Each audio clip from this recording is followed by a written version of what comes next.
questions, guys? James, how do you feel like things are coming together for your offensive line? And when you look toward week one, how many guys do you think could be part of that plan by design?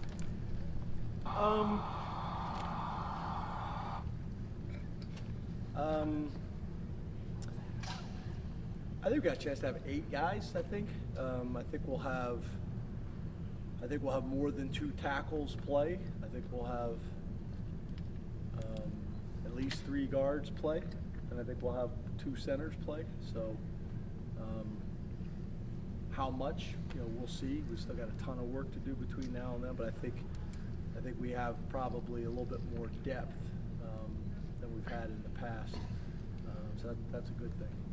You talked about Cooper Cousins last week. Where's he practicing right now, and where do you see him fitting into that picture, whether it's at guard or center? Yeah, really both.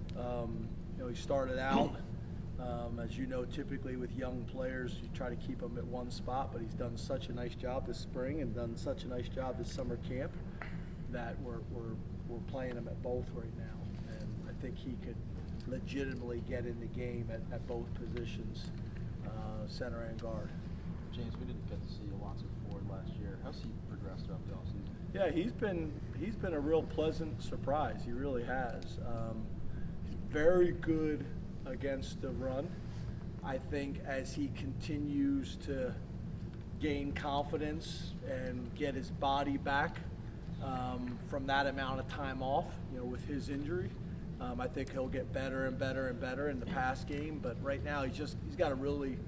Deion's been very pleased. He's got a natural understanding of how to play the run, keys, pad level, hand placement.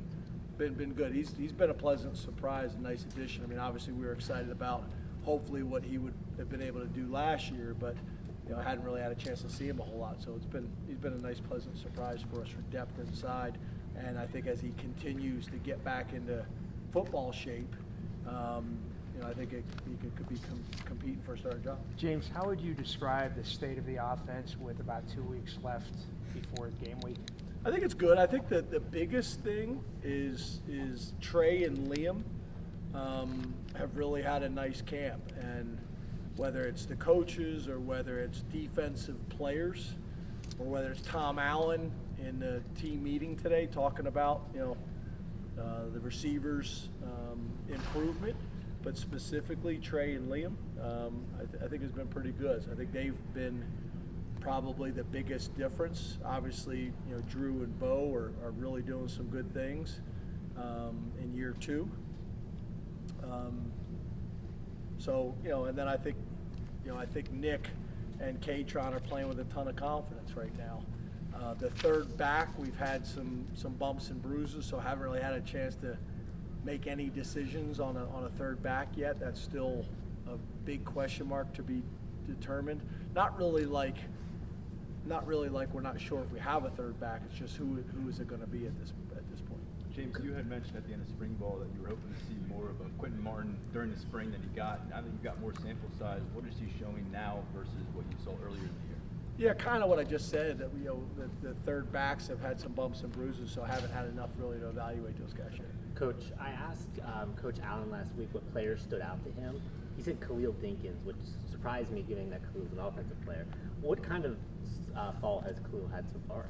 Yeah, I think he's had some bumps and bruises as well and missed some time, but he is a big, strong, fast, aggressive guy. He's been productive in the amount of reps he's been able to get, but he's missed some time. We need to get him back and get him back soon because I think he has a chance to be a big part of our offense. James, you've mentioned in the spring that you were intentionally more physical, trying to build that mentality in your team. Has that paid off so far in camp? And I know that you've mentioned also that it's tough to kind of get those reps of hitting and tackling in modern football. But what's your assessment of your team's physicality and work in that area? Yeah, I think we've always been a physical team and physical in camp and in spring ball. It's always interesting when we hire new people and they come in. I think they're always somewhat caught off guard by it, how physical things are. But I think we're in a really good place. We've got a ton of work in short yardage and 4-minute stuff that's hard to do without going live and things like that. So it's been good work. As you guys know, we'll start to kind of make some modifications as we're getting closer and closer to the game. And then, really start to kind of get into what we call developmental squads or scout teams and things like that here pretty soon. But it's been a physical camp. The last scrimmage was physical.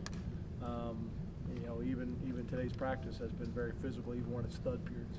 What impressed you during that last scrimmage as you guys kind of worked through them? I think more than anything, we just got a ton of reps, a ton of film, a ton of situational work covered. Not as clean as you'd like it to be, but really good film to teach off of. I think going into the stadium is going to be important for us. We haven't done that yet. But I just think we got a lot of things covered and a lot of work, whether it's 4-minute, whether it's 2-minute, whether it's third down, red zone. We just got a ton of work, which was valuable, but obviously a bunch of things that we still got to get cleaned up. Coach, how do you assess your kicking situation at this point of camp, and how much will going over to the stadium, whatever you do, be a factor in that competition? Yeah, I've been really impressed with Coach Lustig and what he's done, but I've also been really impressed with our specialists. And when you talk kicking, you're talking about field goal or all around? Yep. Yeah, I think we got 3 guys that we could win with. The numbers and the statistics are pretty impressive across the board. I think Sander and Barker are probably a little bit further ahead, but Chase's numbers are good too. Those 2 guys have a little bit stronger leg, but all 3 of them have been very consistent under tough situations, put a ton of pressure on them in practice, and they've been really good. James, we heard some good things about how Luke Reynolds has changed his body a little bit since he's been here. How do you see that translating onto the field and kind of learning to be that complete tight end? Yeah, he's going to be a really good player here. He's very similar to Tyler Warren. They both played high school quarterback, transitioned to the position. He has gotten bigger. He put on a good amount of weight early on, and then he's kind of plateaued off a little bit. We got to continue to chip away at that. But he don't mind sticking his nose in there. Makes a ton of plays in the passing game. He's going to be a really good player, and we got great competition at the tight end position. So he's going to be a guy that's going to play this year, whether it is 4 games plus postseason, or whether it's just an all-out play, is still yet to be determined. Are there other guys, James, that you guys have kind of decided on with the freshmen that you're like, okay, he's definitely going to play for? Or? No, we haven't made any decisions, and even included him, we haven't made any decisions yet.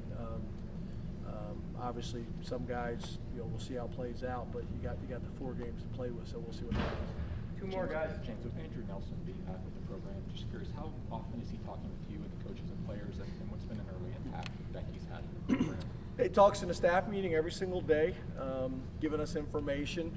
I usually meet with him one-on-one about the practice plan and some modifications that we need to make. He also meets with all the assistant coaches, because if a certain player's numbers are higher than they should be, then we can make modifications in individual things like that. And then he typically gives a message at the end of practice, but he's done a really good job. Went out and got his PhD, has been an intern here with us in strength and conditioning, and now we were able to bring him back home in this position. And I think not only does he have the experience in what he's learned in school, but I think he's one of the few sports scientists out there that also actually played major Division I college football. So all those things I think are really helpful. We're excited about getting his family here. His wife is not here yet. We'll be very excited about getting her back here in State College. As you mentioned last week about Tyser Denmark, another freshman receiver. How's Peter Gonzalez? How's he been coming along? Yeah, Peter has got I had a conversation with Peter and his family. He's got a long-term injury, not short-term, I guess I would describe it. So he'll be out for a little bit. Just so you guys know, and you're not asking me every week when you don't see him out there, but he'll be out for a little bit. Thanks, Coach. Thanks, guys. Thank you. Thank you.